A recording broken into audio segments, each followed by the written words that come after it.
Well, welcome to this August edition of Rach Roundtable, sponsored by World Voices. Now, our original intention for this session was to recreate the ethics panel from VO Atlanta, moderated by J. Michael Collins. And then last week happened with the acquisition of VoiceBank by Voices.com. So that certainly poses a lot of ethical questions, and J. Michael agreed to kind of modify the approach for today's session to include that topic. So in addition to our original panelists, we've added some other very knowledgeable members of our voiceover community. So let me introduce a couple of them now. My co-host, Ann Ganguzza, will complete the introductions, and then J. Michael will begin the moderation. So we begin with J. Michael Collins. He's a voice actor, a demo producer, and a coach. Paul Pape is with us. He has been a voiceover artist for 30 years. He's co-founder of the Don LaFontaine Voiceover Lab in Los Angeles. He conceived the idea in memory of his best friend. Paul has served on the board of directors of the SAG-AFTRA Foundation for the last 8 years. Liz Atherton is with us. Hi, Liz. She is the owner of the Atherton Tag Talent Agency and on-camera and voiceover agency with headquarters in Austin, Texas, but actively working with talent and clients all over the United States and abroad. And Vanessa Gilbert's here. Even though I keep trying to call her Melissa Gilbert, she's been trying to ignore me. And she says she started in 1977. Is that possible? She's currently an agent at Solid Talent, but she's previously with TGMD, Tischerman, Aces, TGI, previously with Voicecasters, previously with Abrams Rubaloff. She's got a lot of experience, and we welcome you as well, Vanessa. Ann? Yes. Thank you. Rob Sciglimpaglia, an on-screen actor, stage actor, and voice actor, also a full-time attorney and author of Voiceover Legal, and recently qualified to the bar of the U.S. Supreme Court.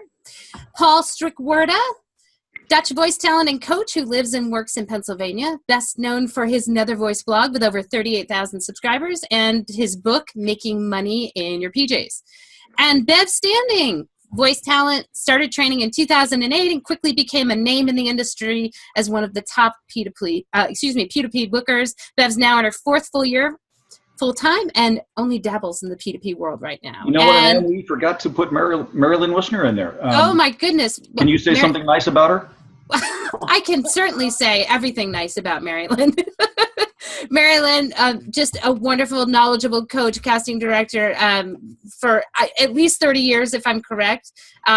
Well-loved in the industry, and we welcome her as well. And also the possibility of Cliff Zellman, if he can make it.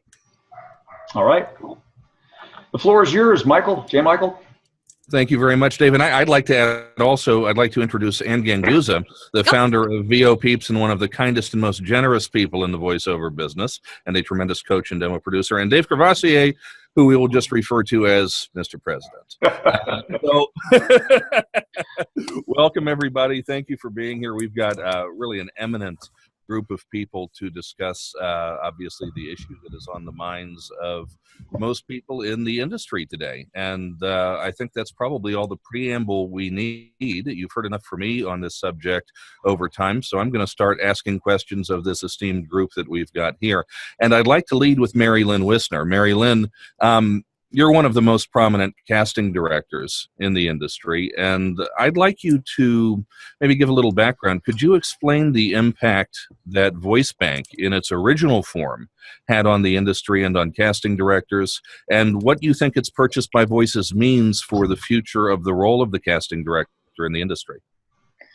Well, originally, when they first came out, they were actually sort of promoted as more of a delivery service. So they approached me back in, I think it was 97, 98, and said, hey, you don't have to send your clients CDs anymore via FedEx.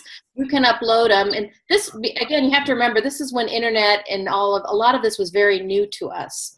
And they came to my office and showed me how to do it, and it was just way too complicated. And then I started thinking, wait a minute, why are you stepping in on my toes? And I kind of backed away from them. And what it did for the casting directors is it closed a lot of doors. A lot of my fellow casting directors in Los Angeles and some of my colleagues in New York had to close their offices. They promoted a service that basically obliterated the casting director experience, and so I had no part of it. I have never put a casting project on VoiceBank and never will. Legit casting directors have an experience that you cannot get or replicate on an online service. And I'm not naive enough to think that that's not, the future and the way things are. Of course I get that, and it does serve a purpose for certain things. But a casting director such as myself and some of my colleagues out there, we have the experience. We know voices. It's our life. We have relationships with agents and talent all over the world, as well as advertising agency and production companies. And I've been very fortunate that I've had very loyal producers and ad agencies and companies that have stuck with me. But I think that this whole thing with the VoiceBank model and being bought by voices.com will greatly affect the non-union world much more than it will impact the union world. As for right now, that's what I can see. Very good. Let me go into Paul Pape for a moment, because Mary Lynn, you gave me a good little segue there. Paul, you've been a very vocal advocate for union voiceover over the years. How does this acquisition change the way SAG-AFTRA should approach the growing non-union market, and what impact will this have on talent? Very good question. I can't really answer that question. I think we've taken a lot of time, and I know Mary Lynn and Vanessa were part of this, along with Joe and Dave and a lot of other people, activists like Melissa Exelberth. And over the last 2 years, we've met with the union, with the top officials at the union on 2 different occasions and presented them volumes and volumes of evidence when it comes to what's going on with the pay-to-play sites and that sort of thing, and the effect that it's having on the work.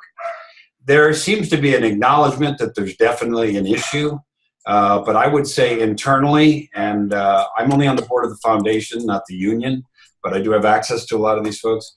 My take on it, I can't speak for them, is that there seems to be a little paralysis on their part when it comes to knowing how to address this and how to go about it. And I don't think much longer sticking your head in the sand and doing nothing is going to be able to be an option. I do believe they've been exploring it. In fact, they did reach out to me this week. They have heard about it. We've been missing phone calls and opportunities. We're going to talk about it. But to answer your question, I think they're well aware at this point that this issue is a growing concern and has been for a long time. I'm not sure they're at the point where they have an effective strategy to address it. That's being quite honest with you. Let me follow up with that, Paul. Nature and business kind of abhor a vacuum. In the absence of action by SAG-AFTRA to protect their own interests or those of union talent, I mean, what steps in to fill that void?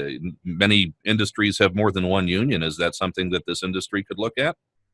I think those steps are already underway. As I've said many times, publicly and privately, if you were to take the union out of the equation altogether and the union were to become completely irrelevant, you would have to start another union because of the abuses. I think one of the real advantages of the union is not just the rates that we receive or whatever, but it's the standardization. It makes it easier for the casting people, for the agency, everybody to work under a regulated situation. As it is, it's becoming a little like the Wild West out there. I see so many posts about people going, what do I charge for this? What do I charge for that? As a union actor, I don't have to give that any thought or any consideration. That's already set via the negotiations. I think that's good for everybody. Organizations like WoVO have stepped in and certainly made a good attempt to protect the voiceover actors' interests. But I think there's many people out there that are naive to the industry. They're uneducated. They don't know how to go about that. And that becomes a real concern. Thank you, Paul. Mayor Liz Atherton from TAG. The news of this acquisition has caused a obviously substantial stir among agents. Several agencies, including yours, have already left VoiceBank after this announcement. Can you tell us why you made that choice and where you go from here? I initially made the choice because of the actors. The whole industry, well, at least everybody that on my roster, and not everybody, but in my circle, were so upset over Voices buying voices.com, VoiceBank, that the word about the ethics, the integrity, and all that going on. In my world, I left because the business model of Voices completely obliterates the agent. And why am I going to continue to fund a company that is not serving my best interest or my actor's best interest? And honestly, agents, our job is to protect our actors and to seek out people like Mary Lynn and other people out there in the world so that we can get opportunities for our actors. Voices, they're not supportive of that structure in any form or fashion. And while VoiceBank hasn't changed yet, I mean, it's been, what, a week? While they haven't changed yet, we now have already been instructed that any future compensation rates we send to them, money we send to them, has to be made out to Voices. And I'm not naive enough to think that Voices isn't going to take that same model that they use their whole business by and put it onto VoiceBank. Liz, do you think the intention of this acquisition is to, or one of the intentions, is to eliminate the role that agents play in the industry? I think the intention is to make money.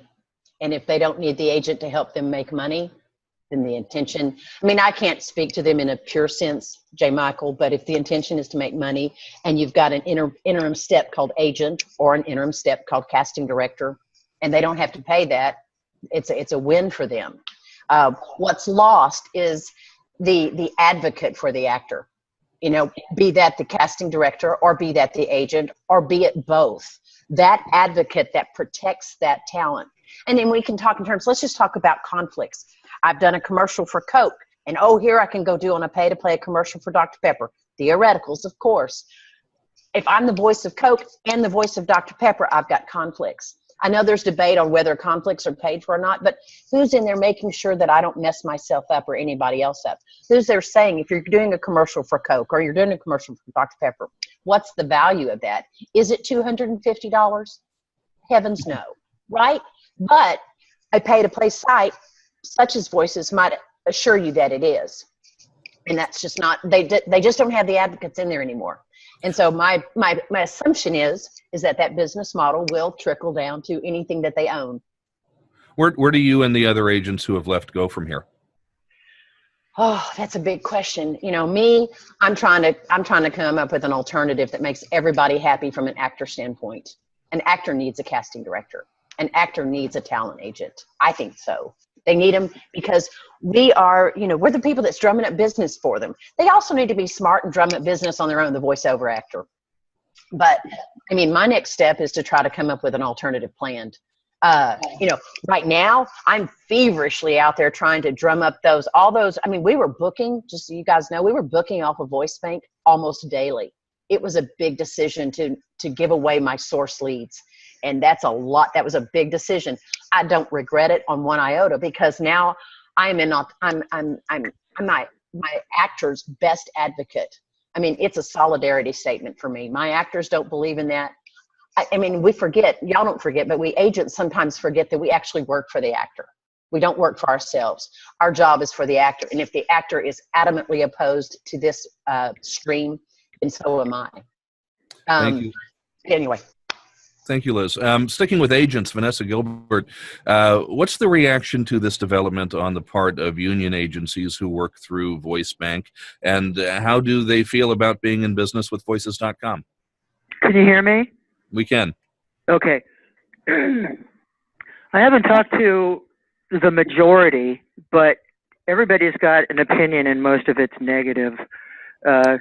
There are a few that have positive. I think, has anybody talked to Karen Stewart? Because I haven't talked to Karen Stewart. It would be interesting to find out what the ATA and what their take is on everything. See, Solid Talent is one of the very few talent agencies left that is a SAG franchise talent agency.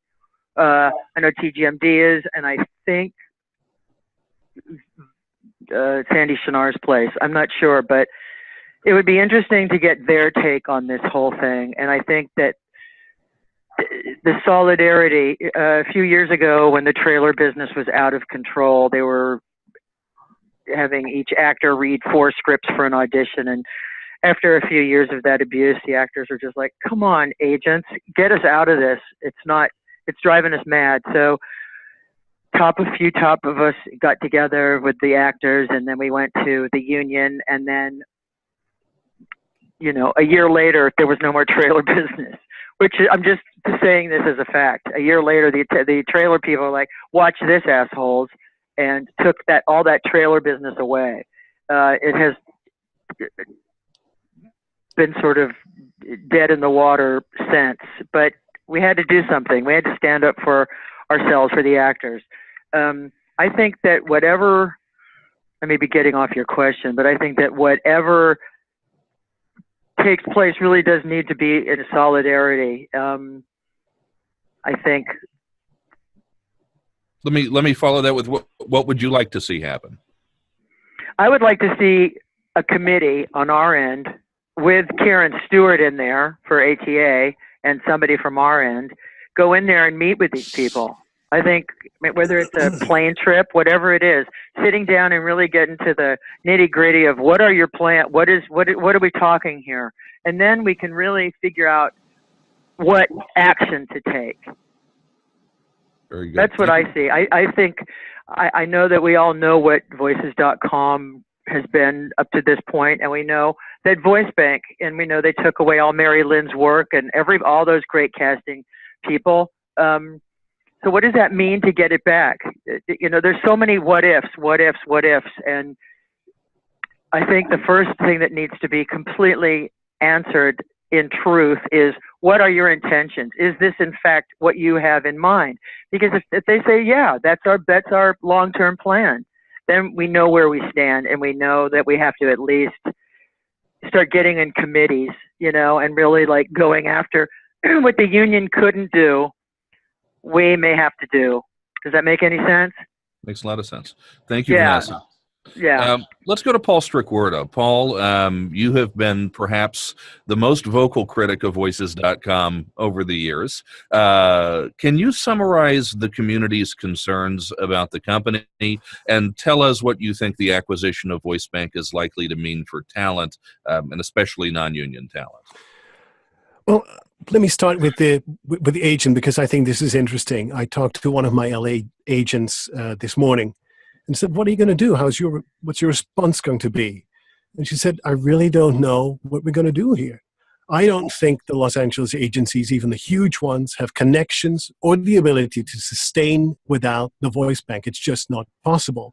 And she said that her first years with the agency, and I can't name it, I can't name her name either, were successful, but everything has changed. And I recognize that as a talent. She says the Los Angeles market is all I can speak about, but it's really bad. People who used to be VO artists making six figures can't even book a job anymore.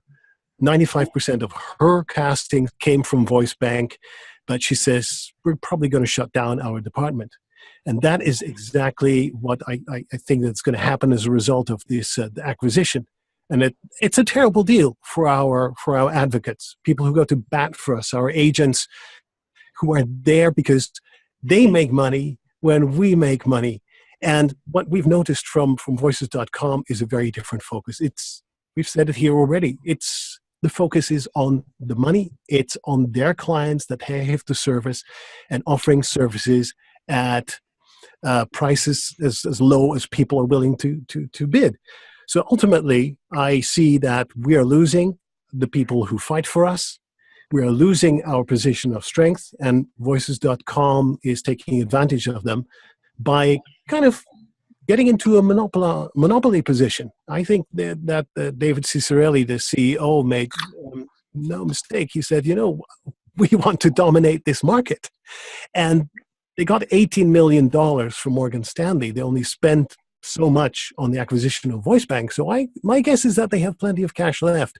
And I'm looking to see where they are going next. And I'm sure it's going to be another shocker for all of us.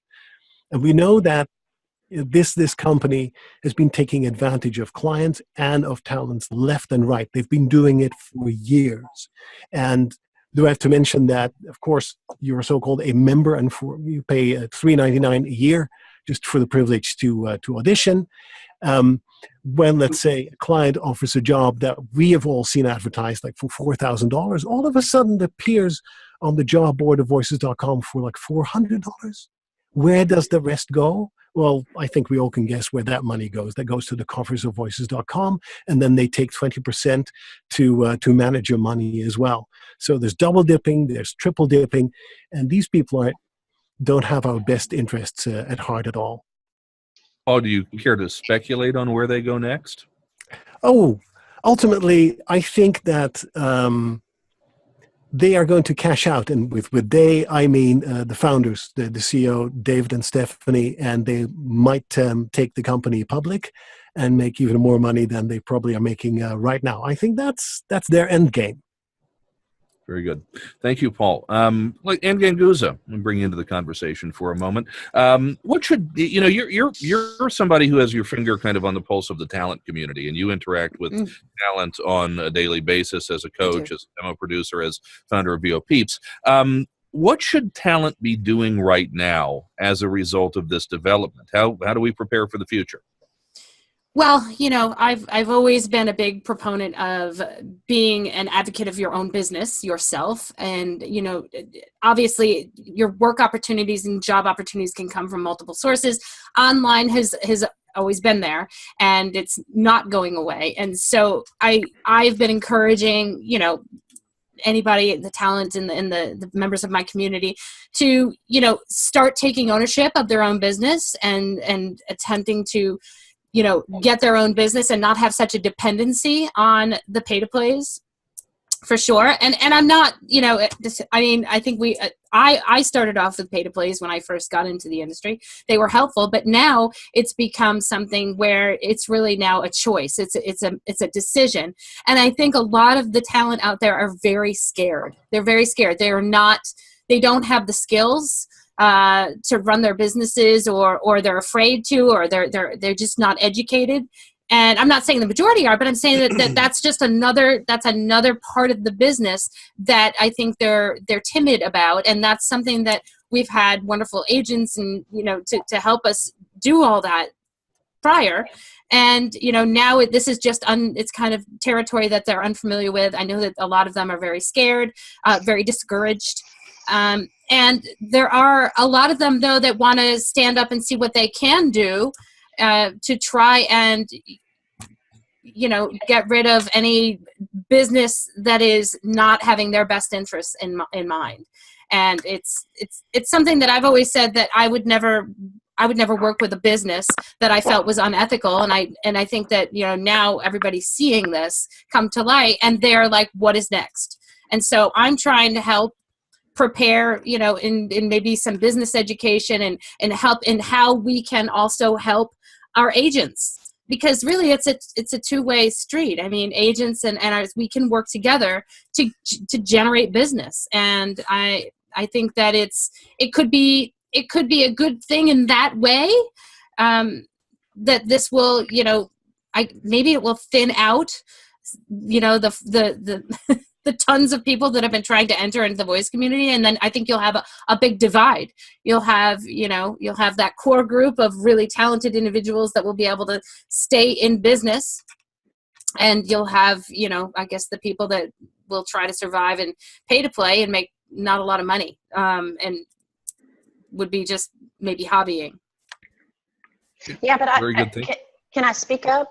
Please. Yeah. Can we kind of make this like talkative?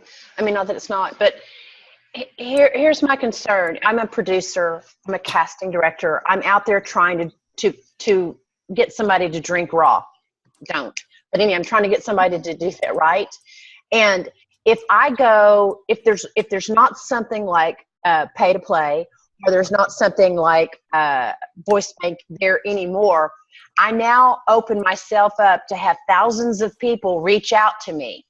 And I can narrow it down where I use my same 10 or 15 voice talent all the time. That gets real old real fast. And I think that's what we'll see in the next coming 6 to 12 months, the getting old real fast. Except for the people like you guys that have your steady clients, or you, Marilyn, the ones that you are already casting for. But everybody else that's out there needs a place to go, because the weed out will happen, that people will go away. Mm-hmm. But the person that's doing the project doesn't want to hear 10,000 voices. They want somebody like a casting director, or on VoiceBank, and no disrespect to the casting director, the agent, who can, let me narrow that field down for you. Let me send in, and so you don't have to listen to 30 or 40 voices trying to find the one, or 70 or 80 voices, whatever that magic number is. And I think, and I'm speaking because, of course, I have a self-interest in all of this, but I think there has to be something else that comes to the plate that gives competition to where Voices and VoiceBank have monopolized that segment. If I may speak up, there's something that I keep going back to is, and again, not to acknowledge the future or anything, but before VoiceBank, we all hustled, you know. Agents traveled, they made relationships with advertising agencies and production companies. They got on the phone. I think VoiceBank honestly has made agents, no disrespect, Liz, but has made a lot of agents very lazy, if you will, because it's very easy. There are a million more voiceover agencies now than there were 10 years ago because they put up a shingle and they know they can cull auditions from VoiceBank if they pay the membership fee or whatever it is. I don't even know. Well, no, you have to be invited. It's not like you can just join VoiceBank and have, I know the producer. You still have to hustle. You still have to get people to invite you.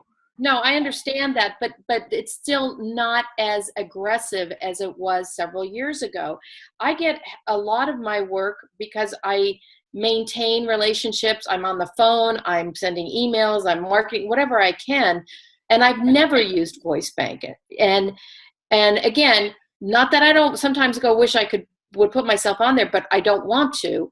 But why can't there be a thought to go back to pre-VoiceBank? You know, you do what an agent does. They're hustling. You've got many talent out there who thrive by cold calling and driving their own business. This is just exactly. And that's why I was saying earlier, I think this is greatly going to affect the non-union market, because I know that they can have access to some of the VoiceBank stuff.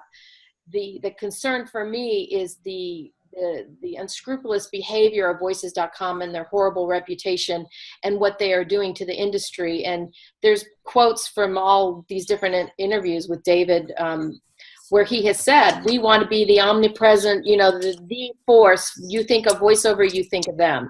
So, you know, we all have to come up with a way to, you know, I don't know. I don't know, but that's my thought too. Is, you know, why aren't people just going back to old school hustling? Let's try and do it that way. I somehow, you know, being the best of both worlds. I think that's how it's going to have to be. You know what I mean? Until there's resolution or there's something else that's done, is that the people left are going to have to just hustle. Yeah. Right. Well, let me. Yeah, go ahead. Sorry, I'm going to bring in Bev Standing real quick. And Bev, has I think a very interesting perspective on this, because Bev, you were one of Voices.com's most prolific booking talent for quite a while. And you were also one of the very first of their top talent to leave the site over concerns with their policies. So can you tell us two things? Number one, why you left, and number two, how it's affected your business since you've been gone? Thanks. Well, let me start with, this was a hobby. This was something I wanted to do, kind of fell into a path and went, hey, you can get work doing this. And someone told me about Voices.com for $9.99. So I went up, and within 2 weeks I had 2 jobs, and I went, hey, this is cool, and just kept going. Because of Voices.com, I have to say I'm where I am today. I catapulted to the top of their bookings within no time. I still can't even explain that, except perhaps I probably auditioned for everything that came over my my screen, because it gave me an opportunity to audition for scripts that I would not see anywhere else. However, in saying that, in WoVOCon 3, I had an email that I had drafted saying, I just can't do this anymore. It was 10% when I started. You're now up to 20%. Now you're doing managed jobs. That's just against everything I believe in, and I have to be true to me. I had gone full time, and I went, I don't know if I can send this. This is just me. I really don't understand the business enough. I don't know what I should do. And then there was a presentation, all in fun, at WoVOCon, and I pulled up my phone and went, send. It's not just me. It's other people in the industry that are, you know, I'm right in my decision, and I have to be true to me. And I tell you, I walked down to the hall, I cried. Dustin Ebo walked up to me and he said, are you okay? And I said, well, I just left Voices. And he goes, yay. And I said, I know. And he goes, well, it's a breakup. It's a, I know. Anyway, he calmed me down and I went, okay, I'm going to do this. So how's it affected my business? Well, I probably, every year, my income just goes up. My client list goes up. The jobs I get are more profound, the more exciting. So when people come to me and say, but I've been on Voices for a year and I don't know where else I'm going to get work, my question is, how are you booking? And they go, I've booked one job. Okay, for that $400 or $500, you could be coaching, getting coaching. You could be sending out emails. There's so many other ways you could spend that $400 to get your own work. If you're not booking there, why are you staying there? And if you're not staying there, why are you keeping your profile there? Which I was able to get mine down very quickly by simply changing my bio. I don't use you anymore because of this.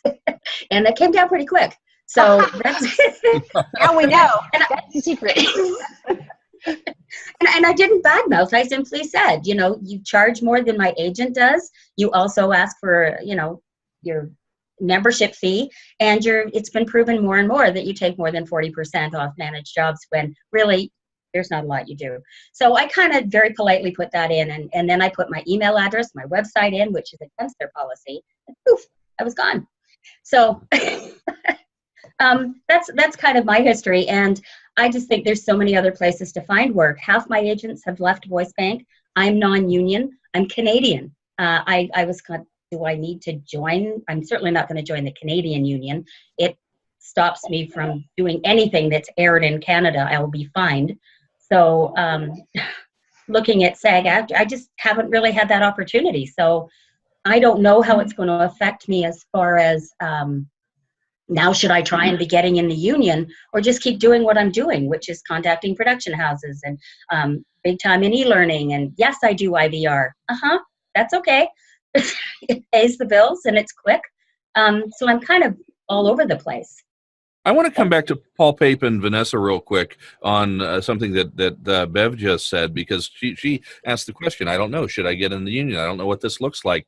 I'll start with Paul and then Vanessa, if you want to chip in. Paul, you mentioned the union's been made aware of this. There is some discussion going on.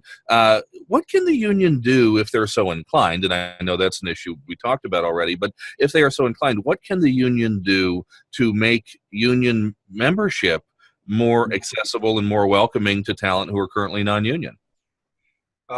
Interesting question. The danger in doing nothing means that our way of doing business, not only casting directors, but agents, as well as the union, become increasingly irrelevant.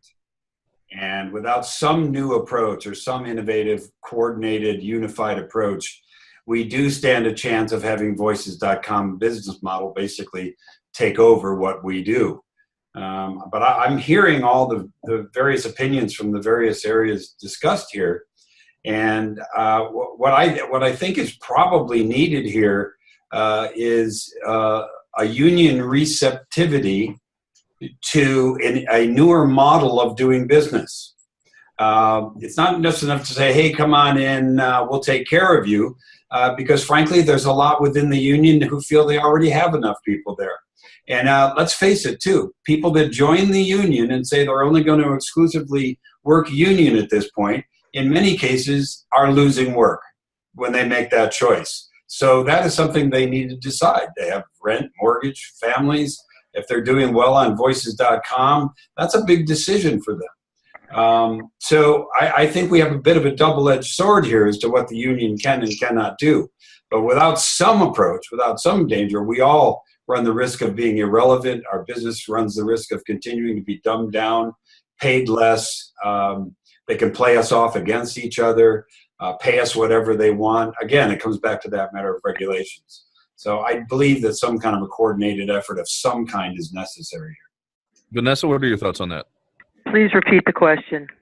Well, Bev asked the question, do I join the union? What do I do from here? A lot of non-union talent feel that the union is inaccessible and difficult to join, difficult to become eligible for, difficult to become a member of. Is there something that the union can do if they want to fight back against this change in the way that much of the industry is doing business, to welcome more talent and then to embrace a larger talent pool? I don't know what they can do, but as an agent, and if I have an interest in an actor that, if someone's interesting and I do take an interest, I will read them on union projects. I mean, I just keep, and hopefully,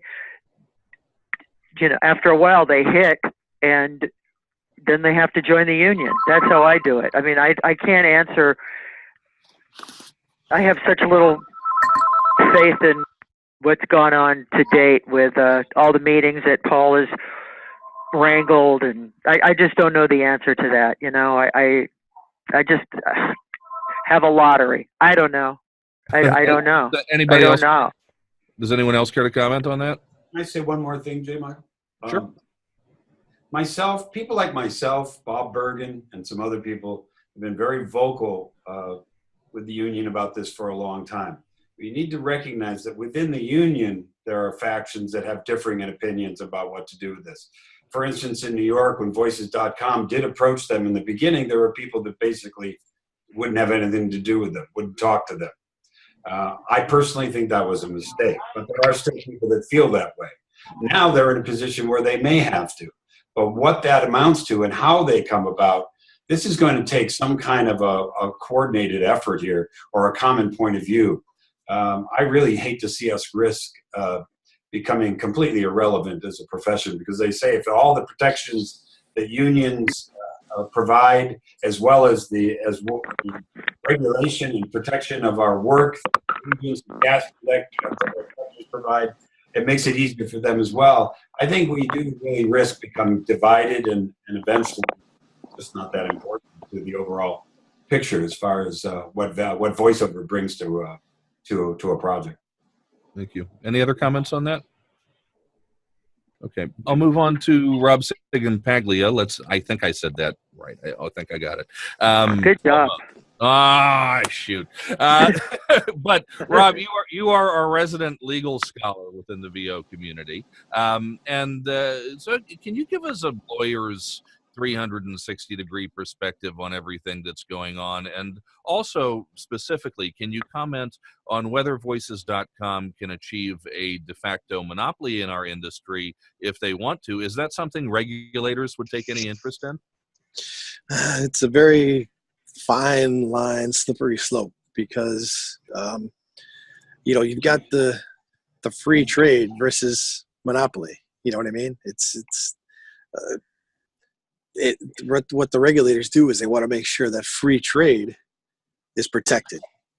That's why they're against monopolies. So there's an argument as to whether or not what they're doing is trying to be for free trade or against it. It depends on how you look at it. Basically, they're cutting out all the middlemen. The casting directors, the talent agents, and making it so it's just now they're taking the place of what they did. I mean, if talents go directly to the clients, Voices.com would be irrelevant. All the pay-to plays would be irrelevant. So it's very difficult to answer that question, because from a legal standpoint, what the laws protect is the free market, free trade. So, do you think that we should be, if it's a question of free trade and keeping them from achieving a true monopoly, I mean, should we be supporting the sites that have been recognized as doing it the right way, like Bodalgo, and to some extent Voice 123 has a lot of goodwill right now? Should the talent community, should the industry, should even the union and people in the traditional brick and mortar voiceover industry be trying to elevate these platforms as a bulwark against the encroaching mass that Voices and VoiceBank has become? Absolutely. I mean, and that's the reason why it's not technically a monopoly, because you have other choices. You've got the other sites that you just mentioned, plus a whole bunch of other ones. There's tons of sites out there that do the same thing that Voices.com does. Voices.com, the reason why we're all upset with them is because of their lack of transparency and the fact that they keep big chunks of money without even their clients knowing that they're keeping all that money. The people that are hiring the talent don't even know that the money that they allocate to the talent's not going there. It's going to Voices.com. That's the bad part. That's the part that, in my opinion, is the illegal part. That's the unethical part. Since this was an ethics panel, that's the unethical part on the part of voices.com. And that's the part where voice actors can fight back and go to other platforms, go to clients yourself, stick with your agents, go to casting, live castings, however many exist these days.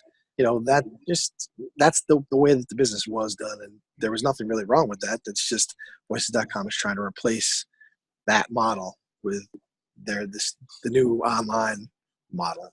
So, but it's still free trade. So technically, it's really tough to try to take them down through the legal avenue. The clients that are being hired, that they're managing, those are the ones that probably have the best argument because they're being defrauded, really. So it's tough. It's a tough situation. Let me throw it to Dave Courvoisier for a moment.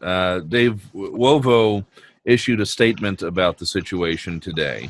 Can you tell us about the genesis of that statement and what guidance WoVO is offering talent at this time? We're recommending that our members withdraw from any organization that has anything to do with voices.com. You have to understand, at WoVO, we just get a wealth of information from everybody from all sides. The community is hungry for leadership on this issue, and we're trying to fill that void as best we can. We have to be careful, though. We know that voices.com is litigious. And I think, just to add here, I think one of the things we're missing is, out of this whole formula, and this panel is a very, as you said, very erudite panel, but we're all pros, we're all seasoned. What we're missing is the factor of the newcomer to this business. And man, are there a ton of them. And they don't know where to go. They haven't done their due diligence mostly, and they're going to the first place that was recommended to them, which is online, because that's what the new millennials and the X, Y, Z generations do, is they go online for everything, and they see voices.com, and that sounds pretty good. They pay a fee, and they get a bunch of auditions right off the bat. So we're not addressing the newcomer.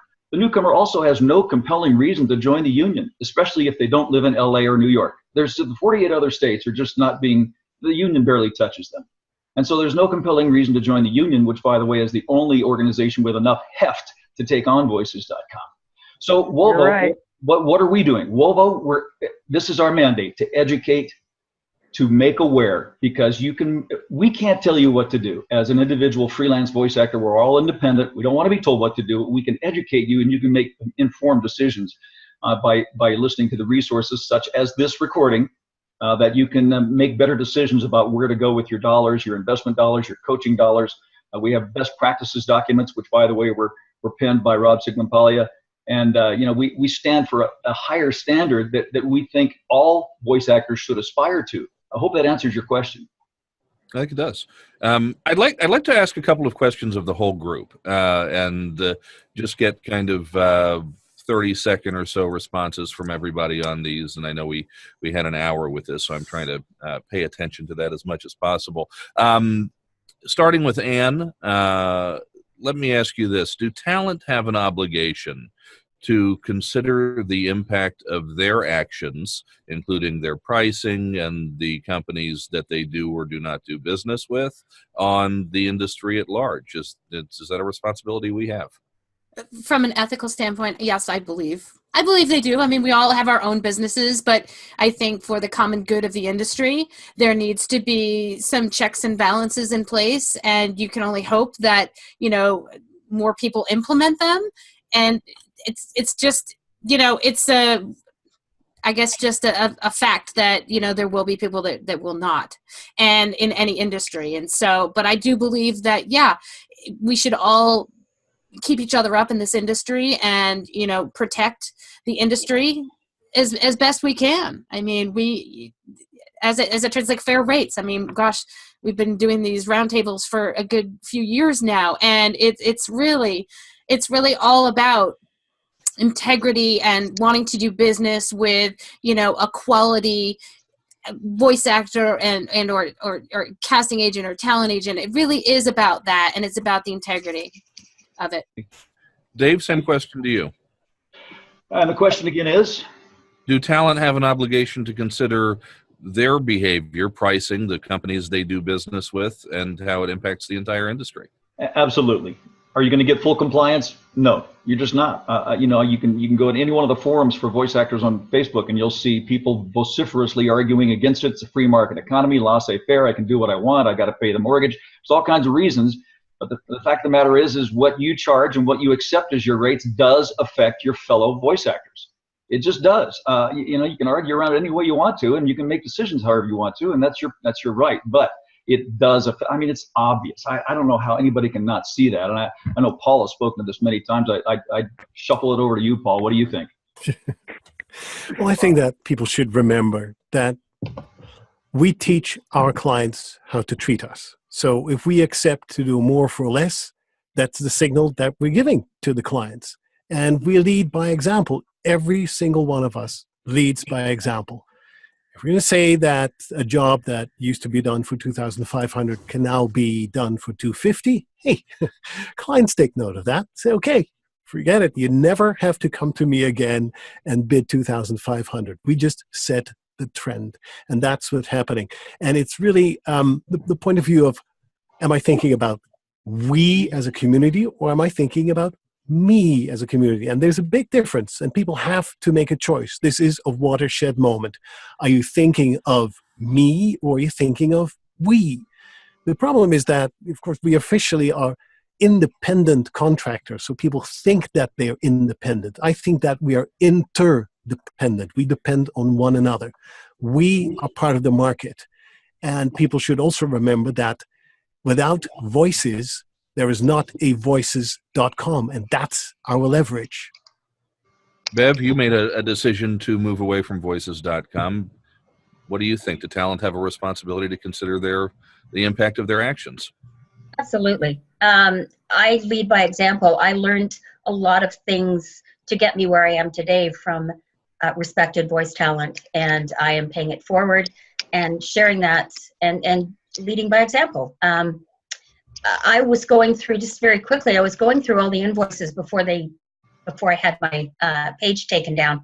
And I noticed that very, very early on, and I'm admitting this publicly, I did 2 national spots on VDC and got paid $250.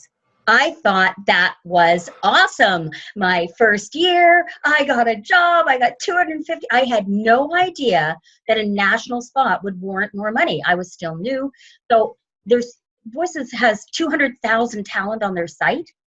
Why does WoVO only have 800 members? We have to reach these people that are newbies and educate them. You can get more. You need more training to get there. We offer it. We have mentoring. We have VO Peeps. We have GVAA, that we're all working, side by side, setting these standards and setting these rates. But when you're new and don't know where to ask and don't know how to find this stuff, you've got a job. Here's $200. Yay! So yeah, lead by example and do the right thing. I would caution against assuming the accuracy of numbers for advertising purposes. Liz, your thoughts on this? Do I feel like the talent have an obligation? It's a moral obligation. Do I think they actually have an obligation? Probably not. In terms of what Dave was saying and Paul was saying, absolutely. Because when you do go in and you do a national spot for $250, you set the bar way low. And I'm not fussing about you, Bev, because you didn't know. And I do agree with you that it goes to knowledge. We have to get the word out there that that stuff's not okay. Back in Austin, oh gosh, it's been 15 years ago, the collective on-camera community in Austin was pissed because these projects were coming through for no money. So we put together a collective. It was casting directors, talent agents, and a couple of coaches. The casting directors and the talent agents really held the power. And together, we didn't go into collusion. We didn't say, hey, we're not going to work on this. We're not going to work on that. But we educated ourselves. We had new talent agents in there, and we had very seasoned talent agents in there. New casting directors and seasoned casting directors. And yes, you ran the risk of training somebody else to do what you had to do. But the reality is, at the end of the day, all of our rates became more appropriate. Now, how do we do that in the voiceover community? I don't have an answer, but what I can tell you is that I've never seen a community so tight and so supportive of one another as the voiceover agent, the voiceover community. You all are out there ripping and rawing and cheering for everybody to get a job. And it's not, I don't think it's because you feel like they're competition. I feel it's because you feel like they're part of your brethren. Let's make this happen. Let's make this happen in a good way. I think right now we have the opportunity, while everybody has that emotional gut feel, to send out the message, be educated, go become a member of WoVO, go become a member of these organizations that can help teach you as you should go. Beyond that, you know, I would love to say that everybody does have an obligation, but people are people are people, and we're not sitting in front of the computers with them. All we can do is hopefully get the mentors out there saying, please pay attention. This matters, and this is why it matters. Mary Lynn, what are your thoughts? Pretty much what everybody else said. Ideally, you know, yes, they have an obligation. I always, you know, as a coach, and I coach people all over the world, I know that feeling when you have a new actor, a new voice talent, and they get so excited because they booked something on a pay to play and it pays, you know, something pitiful. And I feel it's our job as coaches, as casting directors, as agents, you know, people that are out there, to educate them. A lot of times they don't know. They're just so thrilled to get a booking finally, and they know how competitive this is. And I think each one of us plays a role that's really important. For instance, I cast a lot of non-union work, but I will not accept any job. You know, sometimes to my chagrin, I really could use the money, but I refuse to accept a job if they pay below a certain amount for talent. And things, you know, as an agent can, you know, does the same thing. They have to look out for their talent. So I think it's our responsibility as well. Those of us that are, you know, have the years of experience and you know, are a little bit more, you know, vocal and heard and things like that, to inform and educate, you know, the talent, the community, our producers, as much as possible, because, you know, you're right, Liz, everybody is extremely supportive, and that's what I love about this community. And I have always found that talent, they just want to know. They want to know what they can do. They want to know how they can grow, what they can be a part of, because we're so isolated, which is what this whole thing has really sort of forced us all to be. So it's really important to always, you know, have your presence on Facebook, you know, impart as much wisdom as you can into the community, just to kind of keep that integrity at the level it deserves to be. Did I answer the question? I think I did. You did. Thank you, Mary Lynn. Yeah. Rob, your thoughts? Well, I think that what's good for you as an individual talent should be the same thing as what's good for the industry as a whole. Ethics are ethics. Doing the right thing is doing the right thing. As people have already mentioned here, the problem with ethics is that you need to know what the ethical standard is before you know if you're violating it or not. So that's the real issue. Of course, someone's not going to do something that's against their career. I mean, that's just, they're not going to do it. You're going to take a job that is going to benefit your career. So really what needs to happen is people need to know what the ethical standards are that's owed to the entire community, and then it's easier. And I want to give my prediction as to what I think is going to happen next with VDC, Voices.com. I think their next move is going to be buying one of the demo producer mills, and then they don't need to worry about us. They'll have everything all set up. They have produce the demos, put them on their site, get the jobs done. They don't need to worry about us at all. That's my prediction. So it's dire. That's an interesting prediction, and not the first one I've heard like that today. Paul Pape, responsibilities of talent to the community. For the new voiceover actor just signing up for Voices.com, I'd say it's buyer beware. VoiceOver, they now have access to VoiceBank, which is a lot of a very established talent. And I think they should realize that in many ways is going to diminish their odds greatly, because the pool has grown larger with very established voiceover actors. On top of that, I think we have a very interesting moment coming. Their business model is going to clash with what the regulations of the union are when they start trying to hire or take a piece of the percentage of some of what the union actors make as a regulated rate. And it's going to be a very interesting moment when that model clashes with what the union rates are. And I'm curious as to what that's going to produce. Yeah. Thank you, Paul. Vanessa, your thoughts? To talent have an obligation to the community? Well, absolutely. And I just love what Liz said, and Paul and Rob and all you guys. And yes, and I think agents do too. But you know, what needs to be said, I think, has been said. I think you guys have covered it.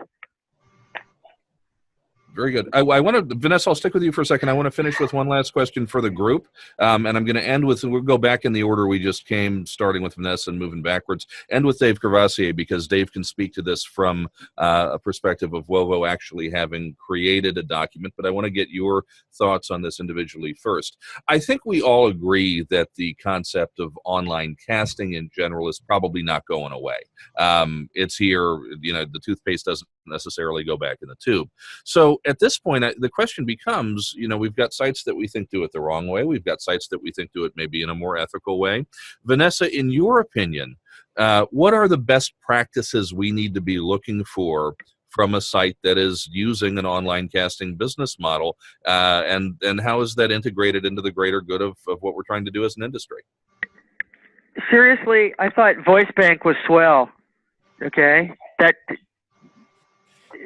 we get a lot of union jobs off VoiceBank, and I am fortunate enough to be able to say that 70% of the stuff that we work on is union, and we're always busy. So I don't know how to answer that. VoiceBank was working just fine, and now there's a hitch in the get along. So I don't know. Go to the next guy. Done. Paul, what does an ethical online casting site look like? Comes down to me for one simple thing: respect the talent as much as you respect the bottom line. Very good. Rob? For me, it's easy too. As long as everyone's coming to the table with open eyes and they know what, you know, how much they're getting paid, how much the client's getting paid, how much the site's taking. As long as you know those things and you still decide to go ahead and do the job, then that's an ethical site. Everyone understands. They're informed. That's my opinion. Mary Lynn? Transparency. It's what Paul said. It's integrity. It's being honest on all sides and being transparent. Paul? This Paul, right? Transparency, absolutely. Being selective. Don't just accept someone because that person has a credit card. Accept somebody because he or she has tremendous talent. And the business model of Voices.com is that as long as you can pay the membership, you're pretty much in. And that's something I don't want to see. Also, of course, they need to make commission because, you know, it's an expensive thing to have a site like Voices.com or Bordalgo. But 10-15%, that's the max you're getting from me. Very good. Liz? Well, I like hearing all of these answers. For me, it's a couple of things. It is transparency. It is absolutely having the actor as the reason that it's there. Let's do this for the actor. But I also think it's ease of use. And I think I love the VoiceBank model, except that it was antiquated in its use, I guess, user interface. That's the thing I was looking for.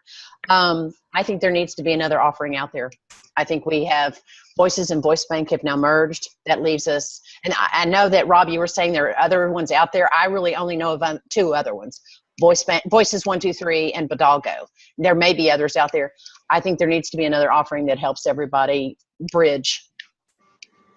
Very good. Bev? I think whoever the site is just needs to be a good employer, where you do care about the bottom line, but you care about your employees, and you want to make sure they're trained properly and that they do their job properly and that they represent you properly on both ends. So, you know, plus what everyone else has said, you know, be ethical, be honest. And I hate bidding. You know, here's a job for 250 to 350 jobs. I'd love to have somebody to say, hey, I'll deal with the money and tell you what you're going to get. Like an agent does. You know, it says, we're going to deal with the money and we're going to get you paid the best we can. On just a very quick side note, I did get an email from 123 saying that they have been working on a new version of 123, and they have no interest in being acquired by another company at this time. So that's helpful. Good. Is that an email they distributed to the masses, or was that personal to you? That was personal to me. Lovely. Anne, your thoughts? Well, for sure, transparency. And, just, I would say, to get back to the respect to the talent and to the beauty of the craft and to really honor that. And I would like to see, a baseline for job rates. For sure, have some sort of I'd like to have some sort of a schedule, a rate schedule that, just doesn't even allow people to post if it's not within a certain fair rate range. Excellent. And Dave, WoVO did give some guidance on what an ethical casting site would look like, did you not? We do have best practices for producers, coaches, and talent. I invite everybody to read that. It's open to anybody to read on our site. I'll echo transparency because we've been pushing for that. We came out with a statement about that 2 years ago and voices.com. The worm turned somewhere. I mean, Stephanie and David used to show up at conventions and be all smiley and shake hands, and we all kind of thought, well, this is the future. And somewhere along the line, greed took over. It just did. I mean, there's tons of money to be made in their model if it's done ethically, and they've chosen not to do it ethically. And we wonder about certain trade practices across international boundaries between Canada and the U.S. We think there's maybe some irregularities there, and you can bet that people are going to be looking at that. So yeah, the transparency, and just stick with a standard rate structure and be ethical. There's no reason not to be. You're only going to turn the community against you. Very good. Well, I'd like to thank all of you for being here. It's just incredible amount of wisdom and information and some interesting and varied perspectives. So it's been an honor to be here with you, and I'll turn it back over to Dave and Anne as the hosts to wrap us up. Thank you. J. Michael, wonderful, masterful job of taking the questioning to a new level for all of us. Thank you so much. Thanks to all of our panelists today for sharing your information. And I wish we could go another hour, but I know there are a couple of us that really have to get going. I want to be respectful of everyone's time. Anne, was there anything you wanted to close with? Just thank you to all of you. You are an amazing resource for the community, and thank you for your time and for being willing to help educate and just come together and just be a wonderful community like it is. Anytime. Thank you. Thank you. Bye.